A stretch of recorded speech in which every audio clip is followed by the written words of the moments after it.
Book 5, Salem. Safety Assured Leaving East of Medicetti, Chapter 34. The Creator will provide us with a solution. It was Gleace who first got Perrin moving. For a while, all he could do was sit in the damp grasses staring at the long knife. When he first kidnapped the lieutenants, he'd thoroughly searched their unconscious bodies for long knives. He wasn't surprised that they each had 2, which he confiscated. But apparently Raiden had 3. Even when Shem pulled out the knife, and Gleace, who had ridden down the meadow, had covered Raiden's face and chest with his own jacket, Perrin still stared at the ugly blade, now lying next to the body. He was only dimly aware of Gleace asking John and Shem about what happened, and couldn't focus on what the 2 of them shouted at each other. Only much later would Perrin realize it was the first time he'd heard John offer raise his voice to anyone. "Only needed to disarm him, offer, not kill him. You didn't know Raiden like I did, Zenas. You don't know what he was capable of. Even paralyzed?" Perrin vaguely noticed the other men arriving on horseback, asking questions, and keeping an excessively safe distance away from General Shin. He just stared at the broken body. The body he broke. Eventually, he felt someone tugging on his arm. "Come, Perrin, let's get you cleaned up." It was Guide Gleace, gently but firmly pulling him to his feet. Perrin never looked him in the eyes. He couldn't look at anyone. He obediently stumbled along with Gleace, keeping his blurring eyes fixed on the ground but not quite seeing it. Twice he nearly planted his face in the filth of the landscape, but somehow the elderly man kept him from falling completely. He put an arm around Perrin to nudge him in the right directions as they slowly climbed up the eastern slope, then lumbered together down to the glacial fort. At one point, Perrin noticed a couple of riders from the fort go past, with shovels strapped to their saddles, but Perrin couldn't be bothered to know why. Finally, the 2 men staggered into the empty fort, Gleace guiding Perrin to the eating surgery area. He pulled out a chair from the table, but Perrin just slumped against the wall and slid down to sit on the floor. He stared at the table legs, while Gleace sighed and sat down in the chair instead. Perrin didn't move, and Gleace didn't speak. After a while, the guide stood up, went to the water pump, and came back a few minutes later with wet cloths. "Wipe your hands, Perrin." Dutifully, he did so, trying to rub off the drying blood mixed with mud. It wasn't until then that he realized the blood was his. Wrenching the knife out of Raiden's grip had caused a gash in his palm, and, not feeling any pain, he dabbed mindlessly at it while it continued to ooze. Gleace replaced the cloths with new ones a few times, until Perrin dropped them on the floor. Silently, Gleace picked them up, subtly wiping away the puddle of blood Perrin's hand had left, and put the cloths away. He returned with a long bandage, which he wrapped tightly around Perrin's still bleeding hand. Neither man spoke as Gleace tied it securely and again sat down across from Perrin. Why he still sat there, Perrin didn't know. Waiting for his confession to everything the guide had already witnessed, waiting to exile Perrin for the murder, waiting for him to come out of his stupor so that he could properly yell at him. Unable to bear the silence any longer, Perrin finally whispered, "I know. I failed." Gleace nodded slightly. "Yes, you did. I really thought he was seeing all that you've given me and my family." Tears streamed down his cheeks. Gleace listened. "But I failed. I don't know how or why." "Yes, Perrin," Gleace said gently. "You do." Perrin nodded once. "You can't force a heart. You can't change someone else's mind." Gleace nodded again. Perrin gripped his head with his hands. "I'm so sorry," he whispered and sniffed. "I'm so sorry, I'm so sorry, I'm so sorry." It took another 5 minutes for him to regain himself. Gleace sat patiently waiting. "The Creator knows, Perrin. He knows you meant well. You always do. You just don't listen well. A little thing we call pride." Perrin wiped his face with a clean cloth Gleace handed him. I wanted to share. I wanted to change. That's the calling of a scout, Perrin. You are not a scout. You were called to be our general, our defender. Today you demonstrated quite well, albeit overzealously, why you were extended that call. Then, as an afterthought, Gleace added, rather like using a tornado to nudge a calf. But all Perrin heard was that Gleace had said, were extended that call. He took a deep breath and knew it was time to stop acting like a humiliated child and behave like a humbled man. He forced himself to look into the guide's eyes. To his surprise, they were filled with compassion and even a few tears of his own. Perrin knew what had to happen next. There was no sense in postponing it. How long do I have, guide? Gleace cocked his head. Have for what, Perrin? Have until I need to leave Salem. His voice cracked and he struggled to steady it again. I realize you can't have a murderer living here, but may I have time to say goodbye to my family first, before you send me to a colony? Gleace sat up. Perrin, we never send anyone away. Wallachia was a true killer, but we allowed even him to live among us for several years. And Perrin, you are not a murderer. I heard Afra's explanation. You were reacting and in self-defense. You didn't pull that knife. While you acted hastily, you did not act evilly. It was your conditioning that kicked in. And I think Salem needs a man who knows how to automatically defend. You are still our General Shin. It took Perrin another 10 minutes to compose himself again. Gleace joined him on the floor to embrace him as he sobbed in regret and relief. Eventually he quieted down, and Gleace said, I understand the earnestness with which you tried to turn Raiden. I don't know if you realize this, but it was my idea to bring Wallachia to Salem. I, too, was convinced that if someone from the world could just see what we have, he would want to be a part of it. I suggested we change his name to truly change his character, and I worked with him to erase his previous indoctrination and substitute our own.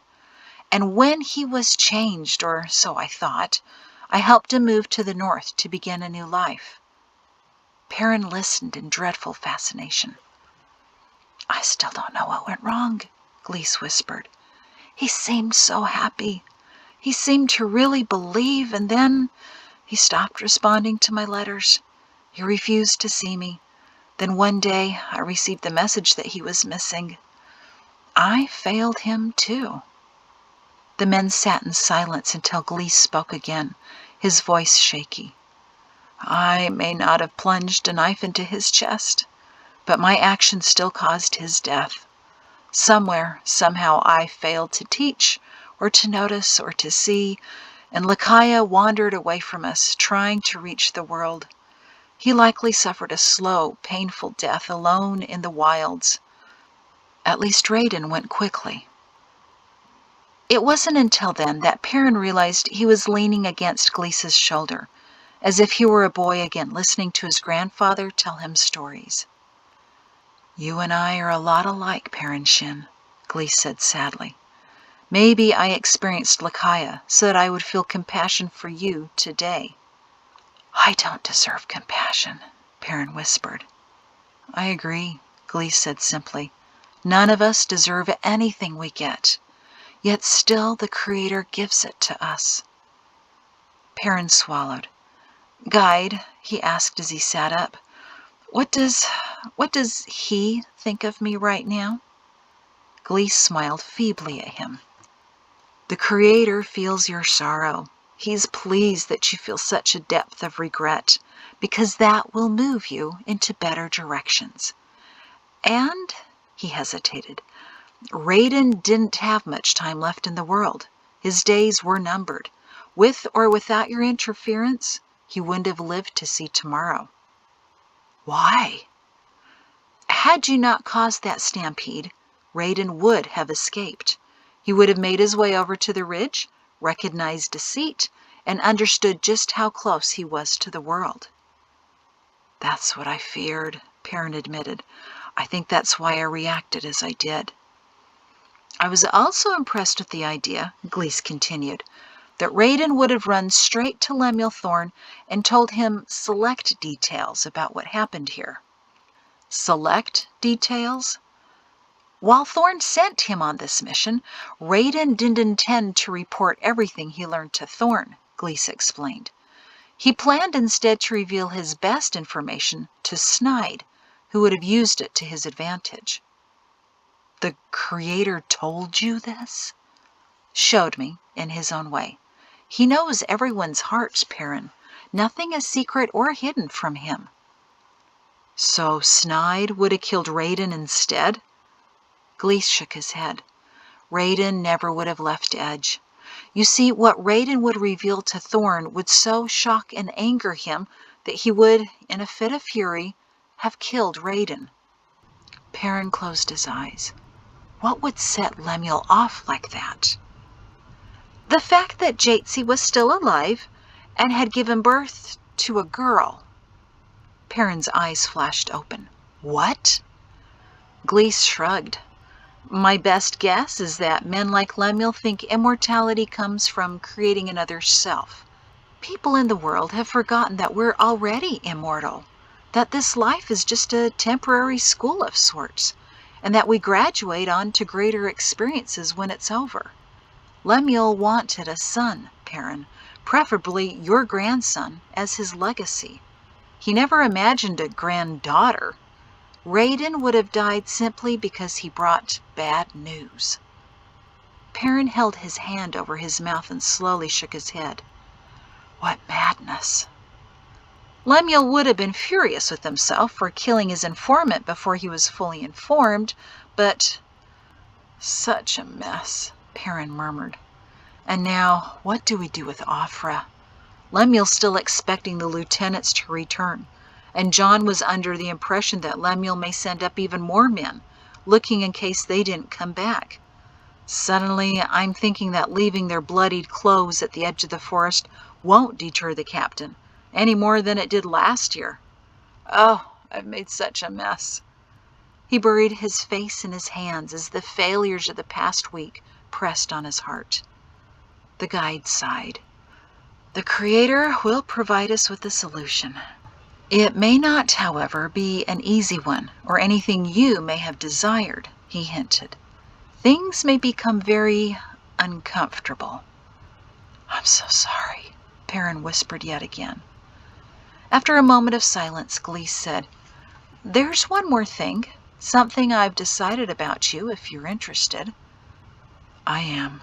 Let me have it, guide," Perrin said meekly. "Well said. But Perrin, I've decided that in harvest season, when we need to round up the stray cattle, I don't want your help." Perrin was glad he was still hiding his face, because he found himself embarrassed to almost be ready to smile. Gleace patted him on the back in a fatherly manner, just as they heard a noise at the back door. Perrin looked up to see Shem and John Afra standing in the doorway. Shem's brow furrowed to see both men sitting on the floor. "How's everything going here?" he ventured cautiously. John bit his lip in worry. Gleace produced a small smile. "Perrin's going to be just fine. General Shin has some new understanding, which will cause him to be an even more effective defender for us."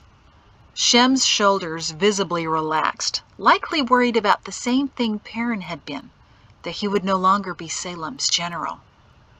"And how is everything," Gleace said, "on the other side?" Shem and John sat down at the table. "We took care of everything," John said ambiguously. "Found a safe spot at the edge of the forest," Shem said. "Buried deeply, covered by rocks. Shouldn't be disturbed by wolves. I asked the blessing over it myself." Gleace nodded. "Well done, boys." "There's something else," Shem said reluctantly. John nodded for him to continue. "We found another knife on him, Perrin, strapped to his thigh. It seems Shem hesitated, glanced apologetically at John, then continued. John was right. He may have actually been able to do some damage to Perrin even after he took the first knife. That still doesn't make me feel any better, said Perrin. Well, it makes me feel better, said Shem miserably. Gleace got to his feet. Lieutenant, I'm afraid we didn't meet properly earlier. He extended his hand. Name's Hugh Gleace. I used to work with the scouts here, and I came up with my son's herd, hoping to meet the young man they've been trying to teach. John shook his hand. Glad to meet you, sir. Are you one of the men in charge? Gleace smiled amiably. Oh, I don't know that I could ever be in charge of Shin and Zenas. As they discussed what John had been learning, Perrin realized that Gleace did not reveal to John who he was. He glanced at Shem, who raised an eyebrow in warning. Perrin twitched back. Message received. John didn't know that Salem still had a guide. Which brings us to a problem, Gleace was saying when Perrin paid attention again. What might your commander do if you and Raiden don't return? I'm not sure, but Raiden seemed to believe that Thorn would send up more men after us. Gleace rubbed his chin thoughtfully. More soldiers roaming in the forest. Possibly resulting in another situation like we just experienced, Shem pointed out. Perrin didn't have anything to contribute. But John did. Sirs, I have an idea. I think I know a way to keep your secret and prevent additional soldiers from wandering up here. Go ahead, son, Gleace said. John reddened to be the center of attention. It has to do with stories. Until now, I never realized the power of them. I believed all kinds of stories before, and now I know new ones, true ones. But see, that's what we need to do. Present the world with a new story. They believe the one about Zenas and Mrs. Shin. We can give them another one just as convincing. We can make them think the sky is blue even when it's black. Perrin couldn't help but smile. John was perfect for Salem. All right, Gleace said slowly. What kind of story exactly? John took an eager breath. If someone were to come staggering out of the forest, half-starved and traumatized, it would have a great effect on the soldiers. Sirs, they were terrified of the forests the night we chased the Shins away. Many still are leery, even though Captain Thorn wants to start patrolling in the trees. If enough of them balk, then he won't find any volunteers. If the story is that the remains of several horses and people were found, ravaged and scattered by wild animals, and terrible noises filled the area, they'd believe it. Some thought the trees were haunted by strange beings. Well, let's tell them someone saw them. Someone witnessed everything, saw his companion die, and barely made it out alive himself. They'd leave the forests alone for years. He grinned broadly, and Gleace smiled back at him. I think it's a most intriguing idea. Shem bobbed his head back and forth. It has merit. I could see where this could work. But Perrin shook his head. I don't like it. Why not? Asked John. Because who's going to be the one staggering out of that forest, half-starved and traumatized? John blushed again, but stood tall. I will, sir. Shem's mouth dropped open in understanding. Oh, John, I don't think you... Gleace raised his hand to silence him. John, why? Why would you volunteer for this? John looked at Perrin's bloodshot eyes, filling with tears again. Because I've always wanted to do something great. Protecting a secret society, keeping my colonel and his family hidden, making sure the forest remains as a safe buffer. What could I do that would be better? Come to Salem, Perrin insisted, without realizing that was the first time he'd told John its name. But John was solid, more solid than he'd ever been. Salem, knowing that it exists and keeps you safe, is good enough for me. No, sir, this is what I must do. I know it. Gleace regarded him solemnly. It will be exceptionally difficult, John. You can't live a lie and not have it affect you in some deep way. You'll have to forget all that Winter and Perrin have taught you. You have to believe and live the story you tell yourself. The consequences of that, I don't know what may happen to your mind. If you are more deceitful and duplicitous, you might succeed. But you're a good man, an excellent man. John, this may destroy you. I don't care, John exclaimed. I want to do something, just for once in my life. No one's ever expected much from me. I was never going to be a great leader, or a powerful soldier, or even a memorable person. I'm quiet, stable, predictable John Offra. I answer messages and move papers. But don't you think that would make the story seem even more convincing, coming from bland, inconsequential me? The lieutenant was absolutely right, and Perrin hated that. Shem sighed. No one would ever know the sacrifice you're about to make. But you, sirs, would, he said. Yes, Gleace said, and we would never forget it. He clapped his hands. I believe this is settled. Shem, we need to get him ready. Shem nodded. Write it 3 times? We don't have time for more. Right, what? John blinked in surprise. Sorry if you thought your homework was over, Shem said to him, but to remember your story convincingly, you need to write it out at least 3 times. Let's get some paper and start drafting the details.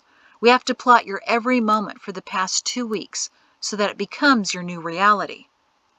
You really have this all figured out, don't you? John marveled. I lasted for 17 years in the world without giving away who I really was, Shem said. I did a lot of writing over the years. They chuckled as they went to the front room for paper. Perrin took that moment to stand up and grip Gleace's shoulders. Bless him. Please, guide, bless him like Hafadi blessed Mari and me so many years ago. A blessing of protection? Gleace gently pried Perrin's hands off of him. I will do what I can, Perrin. I can only give what the Creator allows, but I was already planning on doing that. Something subtle so he doesn't realize I'm the guide.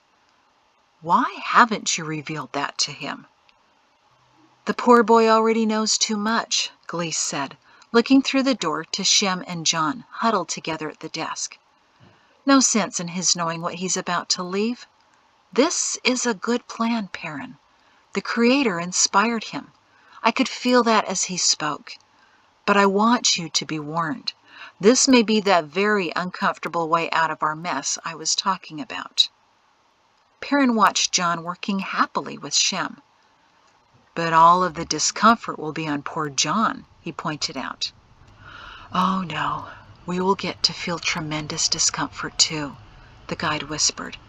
Hearing about his sacrifice and knowing he's suffering only to protect us. Perrin blinked back, the water building in his eyes. By the time Shem and John had finished plotting his new truth, and John carefully wrote it out 3 times, the rest of the scouts had returned, along with a few ranchers. They smiled sadly at John for what he was about to do, but he was too excited about his plan to notice the pained sympathy in their eyes. As far as Lieutenant John Offra was concerned, he was about to do something heroic. Perrin could hardly bear to look at him. It was well before dinner time when Gleace announced to John, You best be going. You need to spend the night in the forest. Shem raised his eyebrows. Not even let him stay one last night with us? Authenticity is crucial here, Gleace said. So much is riding on your performance. You not only have to appear hungry and terrified, you actually need to be. He removed a mug from John's hands, the last of his water. Being thirsty helps too. I'm sorry, son. I don't know how good an actor you are, so we're going to have to make it real. For the first time, John appeared apprehensive, and he shared a look of worry with Perrin. Gleace set down the mug and held John's shoulders with both hands. Because of his height, Gleace had to look up into his eyes.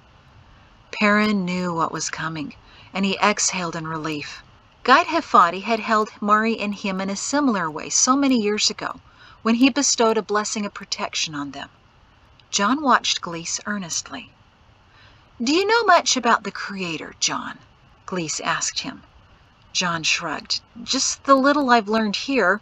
I've tried talking to him a couple of times, too." Gleace smiled. "Well, the Creator knows a great deal about you, John Afra.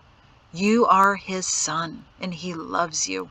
He knows you have a good heart and a loyal spirit and a strong mind.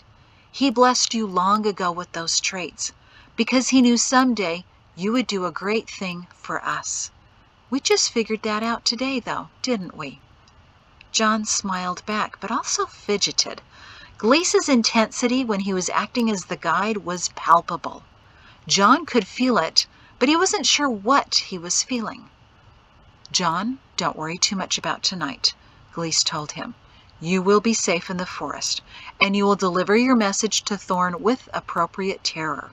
Your story and your efforts will secure Salem for a long time, and will be remembered by Salemites until the last day. May the Creator—" And then Gleace paused, and Perrin stared at him in dread. Those were supposed to be the words that would protect and preserve John. Protect and preserve, Perrin frantically thought to the guide.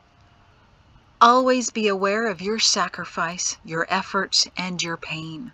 I assure you, John, that when your work for us has been completed, you will be immediately embraced by the Creator himself and the paradise that you so faithfully earned." Shem's and Perrin's faces were tear-streaked, but John just cleared his throat awkwardly as Gleace released him. Thanks, I suppose, Mr. Gleace. Never quite heard words like that before." Gleace nodded and said, "Go to the stables. One of the scouts there will dirty you up a bit more. The blood on your clothing is a nice touch, but I think we can do better." John grinned and turned to make his way to the stables, not noticing the expressions of anguish on Shem and Perrin's faces. They both rounded on the guide as soon as John was gone. "What was that?" Perrin asked, trying not to sound panicked. "I thought you could give him some protection," Shem almost accused. Gleace stared out the door where John had left. "I couldn't do it, boys," he murmured apologetically. "I wanted to. The words were on my lips, but they stopped moving. I can't force what isn't the Creator's will. John is going to suffer." He sighed heavily. "I could see it, but I couldn't prevent it. None of us can. The path has been set, and I saw his end."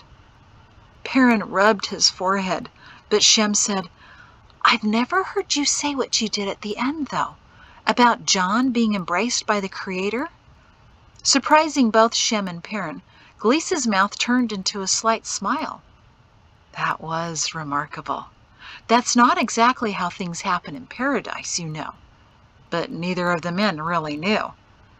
"Very few people are ready to face the Creator at the moment of their deaths," Gleace explained. "There's usually a period of adjustment, of reflection, of understanding, of contrition, even for the very best of souls. Eventually all will stand before him, but not immediately. But not John." The guide's voice trembled. "His suffering will be instantly wiped away. And after that—" Gleace let his tears fall. "Envy him after his end, boys. I certainly do."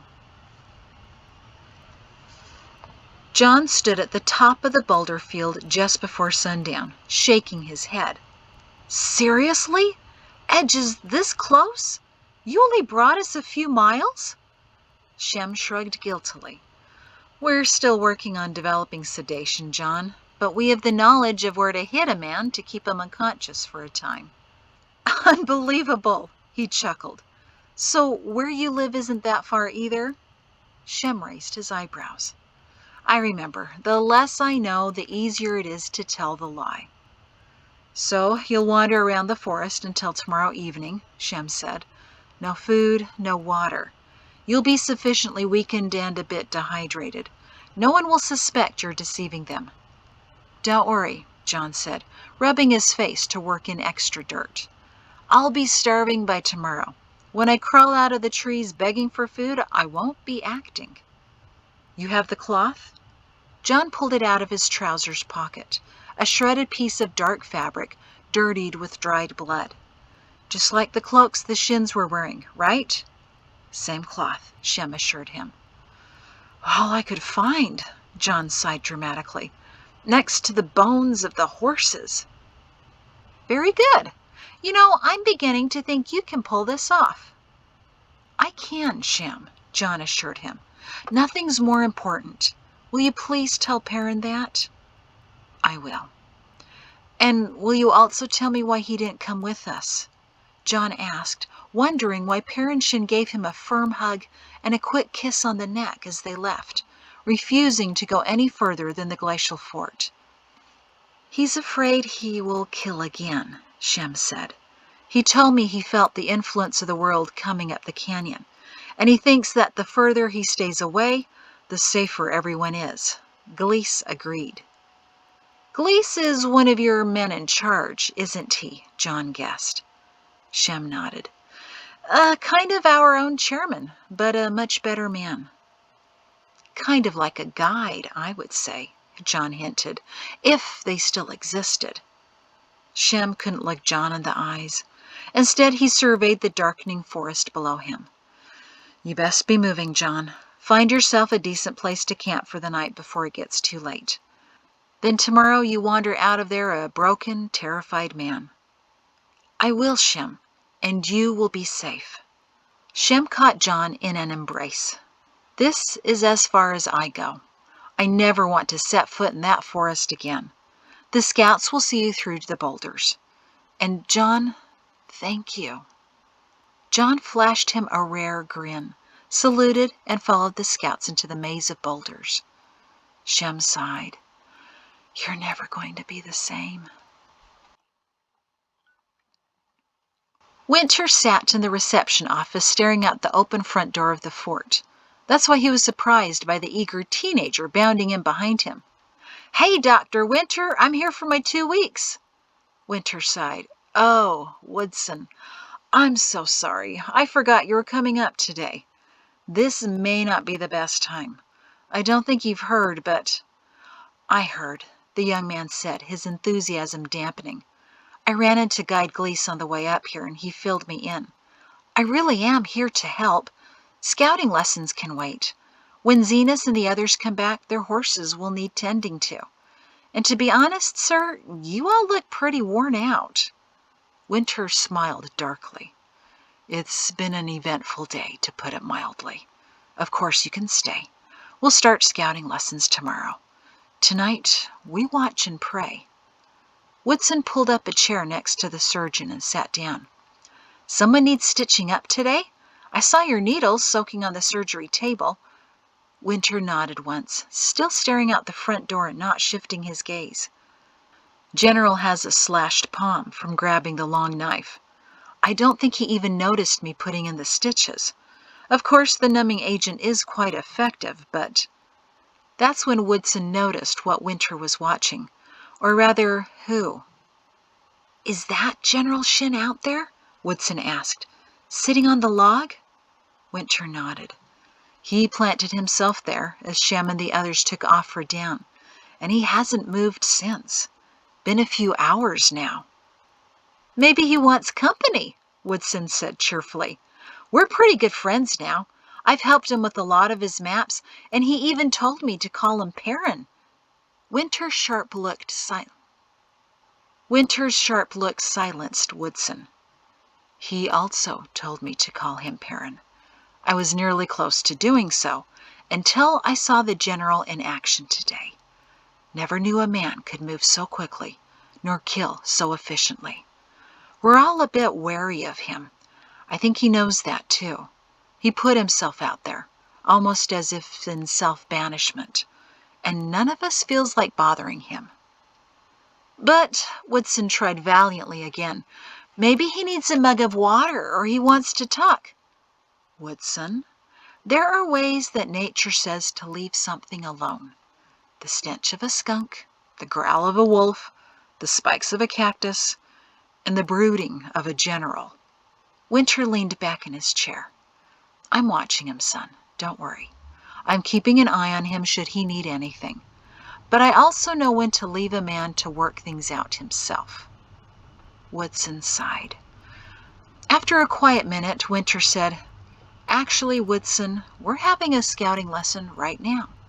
The hardest part about being a scout is realizing that often you can't do anything to alleviate the suffering the world causes itself. All you can do is watch and pray for them. Watch and pray. Woodson's shoulders sank as he saw General Shin hold his head in his hands. Dusk had fallen as Shem rode into the glacial valley. He'd left the rest of the scouts to keep an eye on John, but couldn't bear to be so close to Edge again. He felt its influence too, and had to escape it. Before he reached the fort, Shem spied the large shadow sitting on a log. It rose quickly and a bit stiffly. Offra's gone then? Perrin asked, his voice thin and shallow. He's safe for the night? Yes, Shem said shortly. He'll be all right. The forest scouts will help him make a camp. Perrin nodded and shoved his uninjured hand into his pocket like a nervous 10-year-old. Shem, I need to say, I'm sorry, and I know that's horribly inadequate, and I just wish. Shem didn't offer any help. Too drained by the day, he remained mounted on his horse, staring down at his friend who couldn't even look him in the eyes. I wish someone had explained better. I didn't explain things to you? Shem exploded. Perrin held up his hands as if to hold back Shem's onslaught. No, you explained plenty to me. I mean, explain my position of general better. I've realized something this evening. I may be the general, and the guide is over everything and everyone, but you're really my commander, aren't you? I should have listened to you. I should have recognized that you're issuing the orders now. I'm merely the guard dog for Salem, and you're my master. At any other moment, Shem would have humbly demurred, but not tonight, not after that week. I suppose I am, although I can't imagine issuing you any order that you'd obey. Try me, Perrin said with such submissiveness that Shem was startled. Try me, and I promise I'll obey. Even a general needs to be accountable to someone. That's how stewardships work, right? Everyone is accountable to someone else. Shem stared at him in amazement. We've never had a general before, and I suppose we're still working out the kinks in our chain of command. But you're right. And tonight you sound like a true Salemite. Perrin's chin quivered. Shem had so much more to say to him, or rather to yell at him. But it was impossible to be furious at a man so broken-hearted and so deeply contrite. All Shem could do was sigh and say, First order, General. Go get something to eat. Go to sleep. Then tomorrow, go home to your wife. You need her. Yes, sir. That's the end of that chapter. Thank you.